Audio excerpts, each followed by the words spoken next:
Karibu Filamu Darasa Tanzania, na siku ya leo tunaendelea na mfululizo wetu wa masomo ambayo yanahusu utengenezaji wa filamu pamoja na uigizaji. Na pia kwenye kipindi kilichopita tuliangalia pre-production ambayo na matawi yake yanawezaje kufanya kazi. Nikukumbushe tu kwamba sasa tupo kwenye stages in film making, katika hatua zinazohusika kwenye utengenezaji wa filamu. Ipo sasa hivi ndo tupo kwenye hiyo topic. Kwa hiyo endelea kufuatilia masomo haya, endelea kufuatilia mfululizo wa masomo haya ili uweze kuwa mzuri zaidi kwenye uandaaji pamoja na uigizaji wa filamu. Na Tanzania nataka ibadilike sana kwenye hii industry ya filamu. Na leo tunaendelea na mfululizo wa masomo yetu tukiangalia kipengele cha 3 ambacho hiki kipengele tunaita production. Film production. Sasa tumeshaanza tumeona kwenye hatua za utengenezaji filamu. Tukaona hatua ya kwanza inaitwa development, hatua ya pili inaitwa pre-production, hatua ya tatu sasa tunakuja hii sasa ndio inaitwa production. Hii production sasa ndio uzalishaji halisi wa filamu. Sasa hapa kwenye production ndipo tunaanza kuona sasa lile wazo ambalo tuliweza kulitengeneza toka kwenye development, tukaja tukaliboresha kwenye pre-production.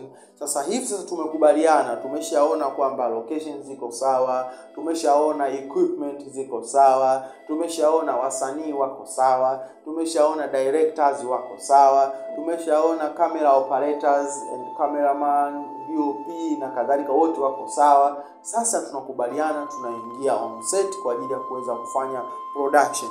Kwa hii sasa ndio inaitwa hatua ya 3 na ndio hatua mama ya kuweza kuzalisha filamu. Kwa sababu tusipokuwa na hatua hii hatuna sababu nyingine ya kuweza kujivunia kazi yetu na wala kuipeleka sokoni, kwa sababu tumekosa uwezo wa kuzalisha. Kwa hiyo hapa sasa tumeshajihakikisha kwamba tuna budget ya kutosha, tuna producer mzuri, tuna executive producer na timu nyingine kubwa, yote imeweza kukamilika. Kwa hiyo tunaingia kwenye uzalishaji sasa. Hapa ndipo sehemu ya kuzalisha sinema husika sasa, ili tuweze kuportray na kuweza kuleta ujumbe kwa jamii kwa lengo la kuburudisha, kuonya, kuelimisha na kadhalika. Kwa hiyo hapa sasa ndipo sehemu yenye msingi mzuri zaidi wa kuweza kumaliza hiyo tatizo la kuweza kuzalisha. Kwa uzalishaji ndio hatua muhimu kabisa. Haya mambo yote unayapata kupitia Filamu Darasa kwenye channel ya Steven Mapunda Film. Unachotakiwa kufanya ni kucomment, kulike, kusubscribe na kushare na watu wengine. Copy linki ambao unaiona hapo, copy alafu share na watu mbalimbali. Share kwenye WhatsApp group, share kwenye Facebook, share kwenye mitandao ya kijamii yote, ili ujumbe huu uweze kuwafikia watu wengi na watu wengi waweze kujifunza zaidi. Lakini pia kwenye comment hapo unaweza ukacomment swali lolote linalohusiana na filamu, nasi tunaweza tukakusaidia. Lakini pia Filamu Darasa nimeweza kuona kuna umuhimu wa kuweza kuwa na wanafunzi kwa karibu zaidi. Kwa sasa hivi tunakusanya wasanii mbalimbali ambao wanapenda kujifunza kuhusiana na masuala ya filamu. Na kama wewe ni msanii ungependa kujifunza, au kama wewe ni cameraman ungependa kujifunza, kama wewe unapenda kuwa producer wa filamu, unapenda kujifunza zaidi, basi usiache comment hapo chini niunge Filamu Darasa. Lakini pia kuna namba ambazo zinapita hapo chini ambazo ni 0713455232. Hiyo namba ni namba maalum kwa ajili ya WhatsApp group. Ukishakuwa umeikopi hiyo namba, tuma message WhatsApp niunge Filamu Darasa, basi utaweza kujiunga moja kwa moja katika group hilo maalum, ambalo hilo group sasa ni sehemu ambayo unaweza kujifunza kwa ukaribu zaidi na kuhusiana na filamu na utengenezaji wake na mambo mbalimbali yanayohusiana sekta hii ya filamu. Usiache kufanya hivyo ili uweze kuwa mtu ambaye unaweza kuwa sehemu ya mabadiliko ya industry yetu hii ya filamu. Leo hii tunaenda kuangalia production. Katika production hapa hatuna mambo mengi sana, kwa sababu mambo mengi tunakuwa tumeyafanya katika development pamoja na pre-production. Tukiyafanya mambo mengi sana katika hizo hatua mbili za awali, hatua hii ya 3 inakuwa ni nyepesi sana. Lakini kama hatukuweza kufanya katika hatua hiyo, basi hapa tunaweza tukajikuta kwamba sasa vitu vyote ambavyo tunatakiwa kufanya pre-production tunavifanya tukiwa katika production. Wewe ni shahidi, unajikuta huko kwenye production. Ukiwa kwenye production ndipo hapo unakuta director sasa anakaa pembeni na wasanii anaanza kufanya rehearsal ya script. Yaani yani si kwamba ukiwa kwenye production hauwezi kufanya rehearsal script, no. Uwaga mara nyingi sana kitaalamu kwamba assistant director anapokuwa director anaongoza scene husika, wa scene inayofuata wasanii wanakuwa wako pembeni kwa ajili ya kuifanyia rehearsal kwa mara ya mwisho kwa ajili ya kwenda kushoot. Lakini sasa hapa inakuwa tofauti. Unakuta kwamba wewe ukufanya rehearsal kabisa, unafika on set ndio mnaanza kufanya rehearsal mkiwa on set. Hiyo ni pre-production, umeruka stage. Kwa hiyo kinachotakiwa kufanya ufuate sheria zote za utengenezaji filamu. Ukija kwenye hatua hii ya 3 ya production, unajikuta una vipengele vingi. Na ndio maana kitaalamu vipengele vikapungua, vikapatikana vipengele vikuu 3 tu. Kipengele cha kwanza kabisa kinaitwa production design. Production design ni nini?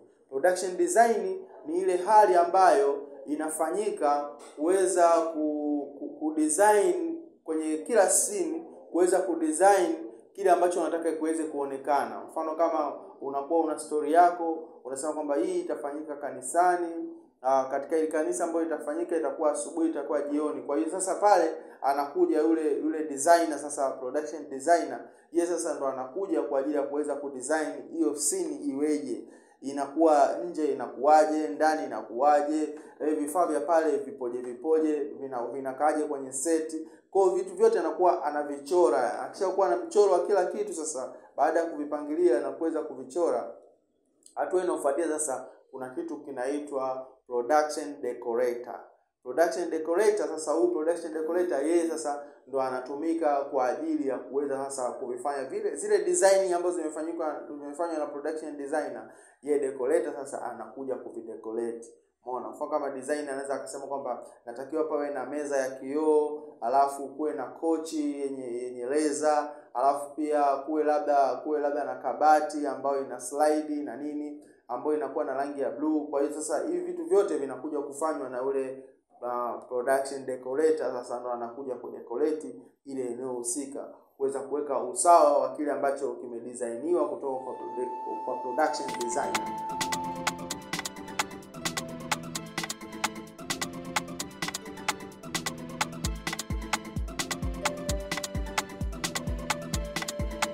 Kwa hii inapatikana kwenye production, ambapo ndio unakuja kupata hiyo production design, ambapo production design anakuja kumzaa mtu anaitwa production decorator au production decoration. Hiyo ni kitu cha kwanza ambacho kinakuwa kinajitokeza kwenye uzalishaji.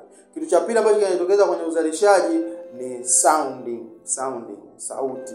Hii sasa pia kwenye production pia hii kitu kinajitokeza. Hapo sasa hapo ndo unakuja kujikuta kwamba sound sasa ndo anakuja kuzalishwa hapo. Kunakuwa na soundman, soundman anakuwa na watu wengi, kunakuwa na boom swinger na kadhalika, kwa ajili ya kuweza kurekodi ile sauti. Kwa hapo sasa kwenye production hawa watu unakuja kuwaona kabisa front kabisa kwenye uzalishaji kwenye swala ya sauti. Unajua watu wengi sana swala la sauti wanalichukulia tu poa, lakini sauti ni sekta ambayo inajitegemea na ni sekta ambayo inaleta rhythm kwenye uigizaji, inaleta rhythm kwenye screenplay. Unaleta kitu ambacho kinaokuwa na mvuto kwa watazamaji. Kama ukiwa na sauti mbaya, hakika hutoweza kuleta ile taswira nzuri ya kile ambacho kimerekodiwa vizuri kwa kufuata sheria, kwa kufuata misingi, kwa kufuata mipango ya uzalishaji filamu. Kwa sauti ni sekta ambayo ni muhimu sana na ni kitu ambacho kinajitegemea chenyewe kabisa na kinakuwa kimekamilika kabisa. Kwa kunakuwa na sound engineer ambaye yeye anakuwa anazipokea zile sauti na kuzifanyia kila marekebisho ambayo yanatakiwa, ili mradi sauti ikitoka sasa iwe sauti ambayo ni nzuri, picha nzuri, sauti nzuri. Wewe unanitazama, unapotaka kuproduce filamu, swala la sauti usilichukulie poa. Ukasema kwamba na shoot na kamera, hii kamera inarekodi sauti hata umbali wa mita 100. Una shoot na kamera unasema hii kamera inarekodi umbali hata umbali wa mita 100, ukasema sauti hii inatosha. No, lazima uweze kutafuta utaalamu wa kuweza kupata sauti. Masomo yajayo tutajifunza zaidi jinsi gani ya kuweza kupata sauti bora uwapo katika shooting, uwapo on set. Unaweza kupata sauti nzuri, utumie njia gani kuweza kupata sauti nzuri. Hilo ni somo ambalo litakuja katika vipindi vinavyofuata. Unatakiwa kufanya like, comment, subscribe, alika watu mbalimbali waweze kupata haya madini ambayo yanapatikana kwenye filamu darasa.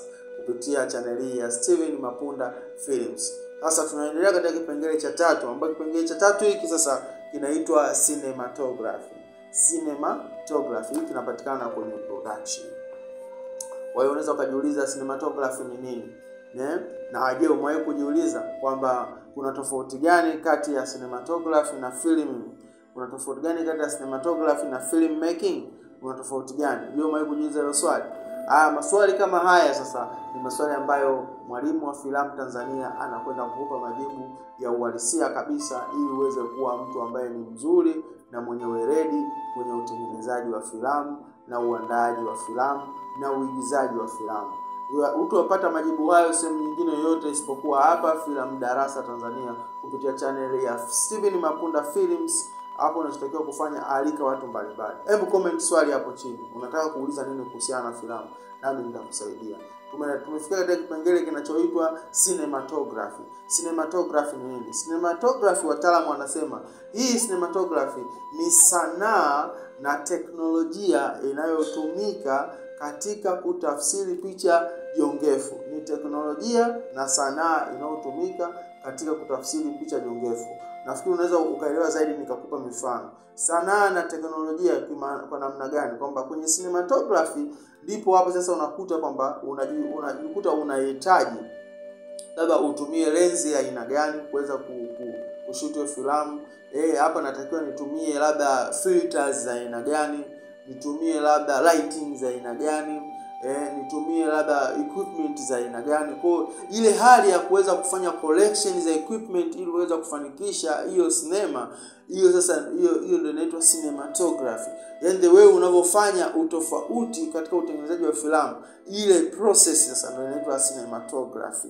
Yaani picha ambayo unaitaka, hii picha unayoitaka huwezi kuipata kwa kushuti tu, unaweza kuipata kwa kutumia kitu fulani na kitu fulani. Sasa ile science, ile technology ya kuweza kutumia kitu fulani na kitu fulani, hiyo ndio inaitwa cinematography. Lakini film making ni ile process ya kuweza kushuti. Kwa hiyo film making inategemea cinematography ili iweze kufanya film making. Kwa hiyo cinematography yako inaweza ikawa nzuri ya kuvutia, cinematography yako inaweza ikawa mbaya ya kuweza kuchukiza. Lakini filming inafanya kutegemeana na cinematography. Nafikiri hapo nitakuwa nimekujibu vizuri zaidi nini maana ya cinematography na tofauti iliyopo kati ya cinematography na film. Unachotakiwa kufanya, hebu subscribe nione. Bonyeza hapo kwenye hilo neno lenye alama nyekundu iliyoandikwa subscribe.